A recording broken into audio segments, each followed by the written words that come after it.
സ്നേഹാദരണീയരായ വിശ്വാസിനി സഹോദരങ്ങളെ, സർവലോക രക്ഷിതാവായ അള്ളാഹുവിന്റെ നിയമങ്ങളും നിർദ്ദേശങ്ങളും അന്ത്യപ്രവാചകൻ മുഹമ്മദ് മുസ്തഫ റസൂലുള്ളാഹി സല്ലല്ലാഹു അലൈഹി വസല്ലമയുടെ ജീവിതചര്യകളും സ്വന്തം ജീവിതത്തിന്റെ എല്ലാ രംഗത്തും അള്ളാഹുവിനെ സ്നേഹിച്ചുകൊണ്ട് സ്വർഗം ആഗ്രഹിച്ചുകൊണ്ട് ജീവിതത്തിൽ പകർത്തണമേ എന്ന് ആദ്യമായി ഉണർത്തുകയാണ്, വസിയത്ത് ചെയ്യുകയാണ്. നമ്മൾ ജീവിച്ചുകൊണ്ടിരിക്കുന്ന ഈ കാലഘട്ടത്തിൽ നമ്മുടെ സമൂഹവും സംസ്കാരങ്ങളും ഏറെ മാറിക്കൊണ്ടിരിക്കുകയാണ്. രഹസ്യമായി ചെയ്യേണ്ട പല കാര്യങ്ങളും പരസ്യമായി ചെയ്യുകയും അതൊന്നും അത്ര വലിയ കുറ്റമല്ല എന്ന് ചിന്തിക്കപ്പെട്ടുകൊണ്ടിരിക്കുന്ന ഒരു കാലഘട്ടം. ഏതൊരാളുടെ മൊബൈലുകളും അവൻ റീചാർജ് ചെയ്യുന്നത് അവന്റേതായ നല്ല നല്ല കാര്യങ്ങൾക്ക് വേണ്ടിയാണെങ്കിൽ ഇന്ന് നമ്മളുടെ മൊബൈലുകളിലേക്ക് പോലും സോഷ്യൽ മീഡിയകളിലൂടെ കടന്നു വരുന്നത് കണ്ണു പൊത്തേണ്ടി വരുന്ന വൃത്തികേടുകളും തോന്നിവാസങ്ങളുമാണ്. അതാളുകളെ കാണിച്ച് പണമുണ്ടാക്കാനും ആ അശ്ലീലതയിലൂടെ വരുമാനമുണ്ടാക്കാനും പബ്ലിസിറ്റി നേടാനും ഏതു മാർഗവും സ്വീകരിക്കാൻ മടിയില്ലാതായിക്കൊണ്ടിരിക്കുന്ന,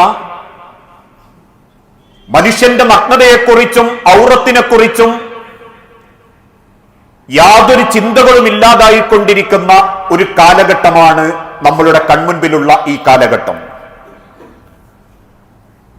അതുകൊണ്ട് തന്നെ ഇത്തരത്തിലുള്ള മൂല്യത്തകർച്ചയും അശ്ലീലതയും ഏറ്റവും കൂടുതൽ ബാധിച്ചുകൊണ്ടിരിക്കുന്നത് കുടുംബരംഗത്താണ് എന്നുള്ളത് ആർക്കും നിഷേധിക്കാൻ പറ്റാത്തൊരു വസ്തുതയാണ്. കാരണം മുമ്പെങ്ങും കേൾക്കാത്ത നിലക്ക് കുടുംബ ബന്ധങ്ങൾ തകർന്നുകൊണ്ടിരിക്കുന്നു. ദാമ്പത്യ ജീവിതങ്ങൾ പലതും അഭിനയങ്ങളായി മാറിക്കൊണ്ടിരിക്കുന്നു. പരസ്പരം വഞ്ചിക്കലും പരസ്പരം ചതി നടത്തലുമൊന്നും വലിയൊരു കുറ്റമായി ഇന്ന് പലരുടെയും മനസ്സുകളിലേക്ക് കടന്നു വരുന്നില്ല. അവനവന്റെ സന്തോഷം, നമ്മളുടേതായ കാഴ്ചപ്പാടുകൾ എന്ന സ്വാർത്ഥ മനോഭാവത്തിലേക്ക് തീരുകയും അതിനേക്കാൾ അപകടകരമായ പ്രകൃതി വിരുദ്ധ ബന്ധങ്ങൾ ഇന്ന് സമൂഹത്തിൽ ഏറെ പ്രോത്സാഹിപ്പിക്കപ്പെട്ടുകൊണ്ടിരിക്കുകയും ചെയ്യുന്ന ഒരവസ്ഥ. സത്യത്തിൽ ഇന്ന് ബഹുഭൂരിപക്ഷം ആളുകളും കുടുംബത്തെ വെറുക്കുന്നവരുണ്ട്. എന്താണ് ദാമ്പത്യം, എന്താണ് കുടുംബം എന്നൊക്കെ ചില മീഡിയകൾ സമൂഹത്തെ മുൻപിൽ കാണിച്ച് നിർമ്മിക്കുന്നത് ബാധ്യതകളും ഉത്തരവാദിത്തങ്ങളും നിറഞ്ഞ് ജീവിക്കാൻ മറക്കാൻ പ്രേരിപ്പിക്കുന്ന വലിയൊരു സങ്കടം. അതാണ് കുടുംബം എന്ന നിലക്കാണ് മീഡിയകൾ ഇന്ന് ദാമ്പത്യ കുടുംബ ജീവിതത്തെ ഈ സമൂഹത്തിൽ അവതരിപ്പിച്ചുകൊണ്ടിരിക്കുന്നത്. അതുകൊണ്ടാണ് വളർന്നു വരുന്ന പല പെൺമക്കൾക്കും കല്യാണത്തിന് താല്പര്യമില്ല. ഇനി അഥവാ കല്യാണം കഴിച്ചാൽ പോലും ആ ദാമ്പത്യ ജീവിതം എങ്ങനെ മുൻപോട്ട് കൊണ്ടുപോകണം എന്നതിന് പകരം എങ്ങനെ എത്ര എളുപ്പം അടിച്ചു പിരിയാം എന്ന് ചിന്തിക്കുന്ന ഒരു മാനസികാവസ്ഥയിലേക്ക് ഇന്നത്തെ കൗമാരങ്ങളും യൗവനങ്ങളും ദാമ്പത്യത്തെ തൊട്ട് എത്തിപ്പെടാനുള്ള കാരണം. വിശുദ്ധ ഖുർആനിലൂടെ അല്ലാഹു തആല കാര്യം ഓർമ്മപ്പെടുത്തിയിട്ടുണ്ട്. എന്താണ് കുടുംബം? നിങ്ങൾക്ക് ഭോഗിക്കാൻ മാത്രമാണോ കുടുംബം? ലൈംഗിക ബന്ധത്തിലേർപ്പെട്ട് വെച്ചു വളമ്പാനും തിന്നാനും രമിക്കാനും വേണ്ടി മാത്രമുള്ളതാണോ കുടുംബം? എന്തിനാണ് കുടുംബം? എന്താണ് കുടുംബം എന്ന് വിശദീകരിക്കപ്പെടുന്നിടത്ത് വിശുദ്ധ ഖുർആനിന്റെ വെളിച്ചത്തിൽ അള്ളാഹുവിന്റെ തിരുദൂതൻ ഓർമ്മപ്പെടുത്തി, ഈ ലോകത്തുള്ള സാമൂഹിക ക്രമം നിലനിർത്താൻ വേണ്ടി റബ്ബ് നിശ്ചയിച്ച ഒരു ഇബാദത്താണ് വിവാഹം എന്നുള്ളത്. ഈ ലോകം നിലനിന്ന് പോകണമെങ്കിൽ ഇവിടെ മനുഷ്യൻ പ്രത്യുൽപാദനം നടത്തണം. ഇവിടെ മനുഷ്യന്റേതായ ചില രീതികളിലേക്ക് അവന്റെ ജീവിതം അവൻ കൊണ്ടുവരണം. ഒരു മനുഷ്യ ജീവിതത്തിൽ വിവാഹമില്ലെങ്കിൽ ഒരിക്കലും ആ സമൂഹം പുനർനിർമ്മിക്കപ്പെടുന്നില്ല. ആലോചിച്ചു നോക്കൂ, 1990 കാലഘട്ടത്തിൽ ചൈന എന്ന രാജ്യം അവരുടേതായ സന്താന ഉൽപാദനത്തിൽ നിയന്ത്രണം കൊണ്ടുവന്നു. നിങ്ങൾക്കൊരു കുഞ്ഞു മാത്രമേ പാടുള്ളൂ എന്ന നിയമം. 2020 ആകുമ്പോഴേക്കും ചൈന ആ നിയന്ത്രണം എടുത്തു കളഞ്ഞു. അന്നവർ പറഞ്ഞത് ജനസംഖ്യ വർദ്ധിക്കുന്നു, അത് നാടിന് പ്രശ്നമുണ്ടാക്കും, കൊള്ളാൻ പറ്റാത്തത്രയുണ്ടാകും എന്നൊക്കെ അവർ ആക്ഷേപിച്ചപ്പോ അന്നും മുസ്ലിം സമൂഹം ചൈനയോടൊന്നല്ല, അതിനെ പിന്തുടരുന്ന കേരളത്തിലെ ചില കുടുംബങ്ങളോട് പറഞ്ഞു, നിങ്ങളുടെ ഭാര്യയ്ക്ക് പ്രസവിക്കാൻ സാധിക്കുന്ന ആരോഗ്യമുള്ള കാലത്തോളം അവർ പ്രസവിക്കട്ടെ. അവസാനം ചൈന അനുഭവിച്ചത് ഒരു വാർദ്ധക്യ ലോകമായിരുന്നു. അതോടൊപ്പം തന്നെ അവരുടേതായ ജീവിതത്തിന്റെ മേഖലകളിൽ, കൃഷിയിടങ്ങളിൽ, ജോലി സമ്പാദന രംഗത്ത് കൃത്യമായൊരു വരൾച്ച അവർ നേരിട്ടു. ജോലി ചെയ്യാൻ ആളില്ല, ഉള്ളതെല്ലാം വാർദ്ധക്യത്തിലെത്തിയവർ. യുവാക്കളാവട്ടെ ഇത്തരത്തിലുള്ള ജീവിതത്തെ വെറുത്ത് വിവാഹമേ വേണ്ടെന്ന് വെച്ചു തുടങ്ങിയപ്പോ ചൈന നേരിട്ട ഏറ്റവും വലിയൊരു പ്രതിസന്ധിയായിരുന്നു അവരുടെ സാമ്പത്തിക രംഗത്തുള്ള പ്രശ്നങ്ങളും അവരുടേതായ ചില ബുദ്ധിമുട്ടുകളും. പിന്നീട് അങ്ങോട്ട് അവരാ നിയമത്തെയും നിയന്ത്രണത്തെയും എടുത്തു കളഞ്ഞപ്പോ കുടിൽ വ്യവസായം മുതൽക്ക് ഇന്ന് കേരളത്തിലെ അടുക്കളയിൽ പോലും എന്ത് വേണം എന്ന് തീരുമാനിക്കുന്ന ഒരു വളർച്ചയിലേക്ക് ചൈന എന്ന ഉൽപാദന രംഗം എത്തിയിട്ടുണ്ടെങ്കിൽ, മനുഷ്യരെ സാമൂഹിക ക്രമം കൃത്യമായി മുൻപോട്ട് പോകണമെങ്കിൽ അവിടെ വിവാഹം നടക്കണം, അവിടെ സമൂഹം പുനർനിർമ്മിക്കപ്പെടണം. ഇനിയൊരു ഉദാഹരണത്തിന്റെ ഭാഷയിൽ ചിന്തിച്ചു നോക്കൂ. ഞാൻ ഉണ്ടാകണമെങ്കിൽ എന്റെ വാപ്പയൊരു ആണിനെ കെട്ടിയാൽ പോരാ, ഒരു പെണ്ണിനെ കെട്ടണം. ലോകം മാറ്റിമറിച്ച ഏതൊരാളുടെ പിന്നിലും ഒരു വാപ്പയും ഉമ്മയുമുണ്ട്. ഈ ഇരിക്കുന്ന നമ്മൾക്ക് ഓരോരുത്തരുടെയും രക്ഷിതാക്കള് അവനവന്റെ വിഭാഗത്തിൽ തന്നെ പെട്ട ഒരാണിനെ മാത്രം കെട്ടി അല്ലെങ്കിൽ വിവാഹമേ വേണ്ടെന്ന് വെച്ചു. ഈ ലോകത്തുണ്ടാകുന്ന ഇന്നത്തെ മാറ്റങ്ങളോ പുരോഗതിയോ ഒരിക്കലും കൈവരിക്കാൻ സാധിക്കുകയില്ല. അതുകൊണ്ടാണ് വിശുദ്ധ ഖുർആനിലൂടെ അല്ലാഹു തആല ഓർമ്മപ്പെടുത്തിയതും വമിൻ ആയാതിഹി അൻ ഖലഖലകും മിൻ അൻഫുസികും അസ്വാജൻ, നിങ്ങൾക്ക് നിങ്ങളിലുള്ള ഒരു ഇണയെ അള്ളാഹു നിങ്ങൾക്ക് കണ്ടെത്തി തന്നിരിക്കുന്നു. അത് റബ്ബിന്റെ ദൃഷ്ടാന്തമാ. എന്തിനു വേണ്ടി? ലിതസ്കുനു ഇലൈഹ, നിങ്ങൾക്ക് സമാധാനത്തോടെ ജീവിക്കാൻ വേണ്ടി. ഒരു ഘട്ടം കഴിഞ്ഞാൽ മനുഷ്യന്റെ ശരീരം ആഗ്രഹിക്കുന്ന ചില രംഗങ്ങളുണ്ട്, അവന്റെ മനസ്സാഗ്രഹിക്കുന്ന ചില ജീവിതമുണ്ട്. അതിലേക്ക് അവനെ എത്തിക്കാൻ ഒരു സമൂഹത്തിന് സാധിക്കുമ്പോൾ മാത്രമേ ആ നാട് സുരക്ഷിതമാകൂ, കുടുംബം സുരക്ഷിതമാകൂ. ചിന്തിച്ചു നോക്കൂ, ഇന്നത്തെ കാലഘട്ടത്തിൽ വിവാഹത്തെ തള്ളിക്കളയുന്ന, നിഷേധിക്കുന്ന രണ്ട് വിഭാഗങ്ങളാണ്. ഒന്ന് സ്വവർഗരതിക്കാരായ ആളുകൾ, അവർക്ക് ഗേ സെക്സിനോടാ താല്പര്യം. ആ നാണിനുമായിട്ട് കല്യാണം കഴിക്കുക, അവരുമായിട്ട് ജീവിക്കുക. വേറെ ചിലർക്ക് ലെസ്ബിയൻ, പെണ്ണിനെ കെട്ടുക, അവരുമായിട്ട് ജീവിക്കുക. ഇതിൽ രണ്ടിലും പെടാത്ത മൂന്നാമത്തെ ഒരു കൂട്ടർ ബ്രഹ്മചര്യം, വിവാഹമേ വേണ്ട. ഈ ഒരു മനസ്ഥിതിയിലേക്കാണ് ഈ സമൂഹം പോകുന്നതെങ്കിൽ, ഭൂരിപക്ഷം പോകുന്നതെങ്കിൽ ഈ സമൂഹത്തിൽ എന്ത് സംഭവിക്കും? ഇവിടെയുള്ള സ്വവർഗരതിക്കാരായ പലരും ആഗ്രഹിക്കുന്നത് ബാധ്യതകളിൽ നിന്നുള്ള ഒളിച്ചോട്ടമാണ്. കല്യാണം കഴിച്ചാൽ പിന്നെ മക്കളുണ്ടാവും, പിന്നെ അവർക്ക് മുലയൂട്ടേണ്ടി വരും, എന്റെ ശരീരമടയും, എന്റെ ആഗ്രഹങ്ങളൊക്കെ ഭർത്താവിന്റെ ചൊൽപ്പടിയിലാവും. ആണ് വിചാരിക്കുന്നു പിന്നെ പെണ്ണിനെ മക്കളെ നോക്കേണ്ടി വരും. ഇതാകുമ്പം മൈ ബോഡി മൈ ചോയ്സ്, ഞങ്ങൾക്ക് മക്കളില്ല, ഞങ്ങൾ സ്വതന്ത്രരാണ്, ഞങ്ങൾക്ക് തോന്നിയ കോലത്തിൽ ജീവിക്കാം. അവസാനം ആ സ്വവർഗരതിക്കാരായ ആളുകൾ അതിൽ ആനന്ദം അവസാനിക്കുമ്പോ പിന്നെ എത്തിപ്പെടുന്നത് കഞ്ചാവില.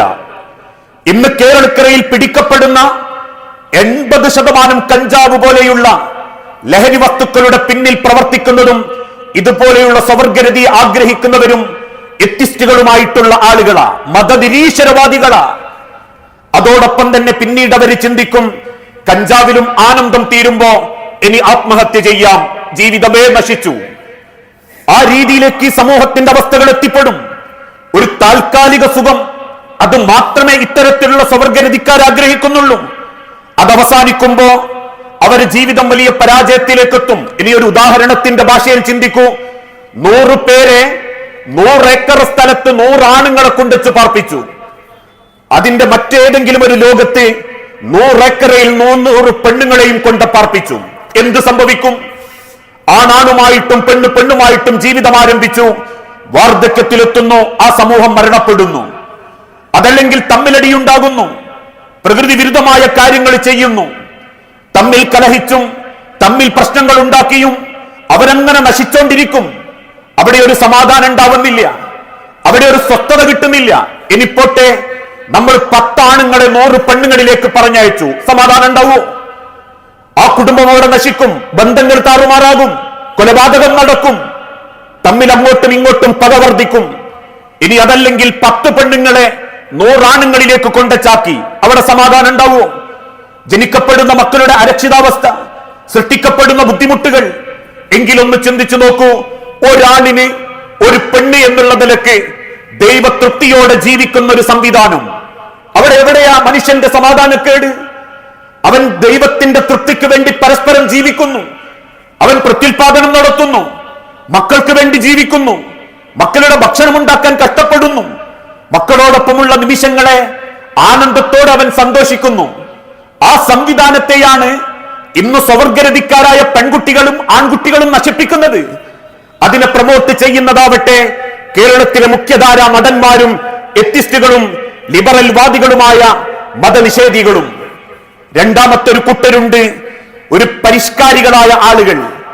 എന്തിന് വിവാഹം? ലിവിംഗ് ടുഗദറുകൾ മതി എന്ന് പറഞ്ഞാൽ ഏതെങ്കിലും ഒരു പെണ്ണിന്റെ കൂടെ ഒരു 4 or 5 അല്ലെങ്കിൽ 1 or 2 കൊല്ലം ജീവിക്കുക. Living together.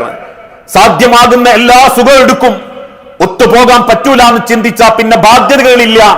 അവൻ അവന്റെ വഴിക്കോകും, അവൾ അവളെ വഴിക്കോകും. ഒന്നും കൂടി പരിഷ്കരിച്ചിട്ട് മറ്റൊന്ന് വന്നു, ഡേറ്റിംഗ്. സാഹചര്യത്തിനനുസരിച്ച് കൊണ്ടു നടക്കുക, ഉപയോഗപ്പെടുത്തി ഉപേക്ഷിക്കുക. മൂന്നാമത്തെ ഒരു കൂട്ടര് വന്നു, ബെസ്റ്റികൾ, ആൺ സുഹൃത്തുക്കൾ. ബന്ധങ്ങളില്ല, നിക്കാഹില്ല, പക്ഷെ ആരാ ബെസ്റ്റി? ഉപയോഗിക്കുന്ന ശരീരത്തിന്റെ ഗന്ധവും മണവും ആസ്വദിച്ചു തീരുമ്പോ പിന്നീട് ബെസ്റ്റി അവന്റെ മൂടും തട്ടിപ്പോകും. ഈ ബെസ്റ്റിയെയും സംവിധാനത്തെയും പരിഷ്കാരത്തെയും മുൻനിർത്തിയിട്ട് വീണ്ടും ചില എത്തിസ്റ്റുകളും യുക്തിവാദികളും സ്വവർഗരതിക്കാരും ചോദിക്കുന്നു, അതല്ലേ നല്ലത്? എന്തിനൊരു ദാമ്പത്യ കുടുംബ ബന്ധത്തിന്റെ തീരാദുരിതം? പക്ഷേ ചിന്തിച്ചു നോക്കൂ, ഈ സംവിധാനം സത്യത്തിൽ സ്ത്രീ പുരുഷ അനീതിയ. ഏത് നിമിഷവും അവൻ ഒഴിവാക്കപ്പെടും, ഏത് നിമിഷവും അവൻ ഒഴിവാക്കപ്പെടും. ഒരിക്കലും സ്ത്രീപക്ഷമോ പുരുഷപക്ഷമോ അല്ല ലിവിംഗ് ടുഗദറുകളും ഡേറ്റിംഗും ഇത്തരത്തിലുള്ള സംവിധാനങ്ങളും. സ്ത്രീ പുരുഷ വിവേചനവും അനീതിയുമാണത്.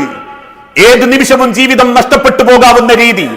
ശരി, എങ്കിൽ ഇസ്ലാം പഠിപ്പിച്ച മൂന്നാമത്തൊരു രീതി, സ്നേഹവും കരുണയും മനസ്സിൽ കൊണ്ട് നടന്ന് ആ സ്നേഹവും കരുണയും റബ്ബിന്റെ തൃപ്തിക്കു വേണ്ടി ദൈവത്തിനെ സാക്ഷി നിർത്തി കൂട്ടിക്കൊണ്ടുവന്ന ഒരു പെണ്ണിനോട് കാണിക്കുന്ന ഒരു ജീവിതം, ഉത്തരവാദിത്വ ബോധമുള്ള ഒരു ജീവിതം, കടമ നിർവഹിക്കുന്ന ഒരു ജീവിതം. എന്റെ കടമക്കപ്പുറത്ത് എനിക്ക് വലിയൊരു സ്വർഗം കാത്തിരിക്കുന്നുണ്ട് എന്ന സമാധാനത്തോടെയുള്ള ഒരു ജീവിതം. ഇത് ചേർന്ന് ജീവിക്കുന്ന സമയത്ത് അവന്റെ ജീവിതത്തിൽ സംഭവിക്കുന്ന 2 നേട്ടങ്ങളുണ്ട്. ഒന്ന്, ശാരീരികമായ തിന്മ അത് തടയും. അനുവദിക്കപ്പെട്ട ഭാര്യ അവന്റെ കണ്ണുകളെ അവന് നിയന്ത്രിക്കാൻ പറ്റും, അവന്റെ രഹസ്യാവയവത്തെ അവന് നിയന്ത്രിക്കാൻ പറ്റും. അഥവാ വിവാഹം ഹലാലായ രീതിയിലാണെങ്കിൽ ശാരീരികമായ അവന്റെ ജീവിതത്തിൽ വലിയ തിന്മകളെ ആ വിവാഹം തടയുന്നു. ഇനി ആത്മീയപരമായിട്ടാണെങ്കിൽ അവനൊരു ലക്ഷ്യബോധം ഉണ്ടാകുന്നു. ഇന്ന് വിവാഹം കഴിച്ച നമ്മളെപ്പോലെ മക്കൾ കാത്തിരിക്കുന്നുണ്ട്, അവരെ പറ്റി റബ്ബ് ചോദിക്കും. വിവാഹം കഴിച്ച പെണ്ണിനെ സന്തോഷിപ്പിക്കണം, അല്ലെങ്കിൽ ഭർത്താവിന് തിരിച്ചു വരുമ്പം ആനന്ദിപ്പിക്കണം എന്ന ഒരു ലക്ഷ്യബോധത്തോടു കൂടിയുള്ള ജീവിതം.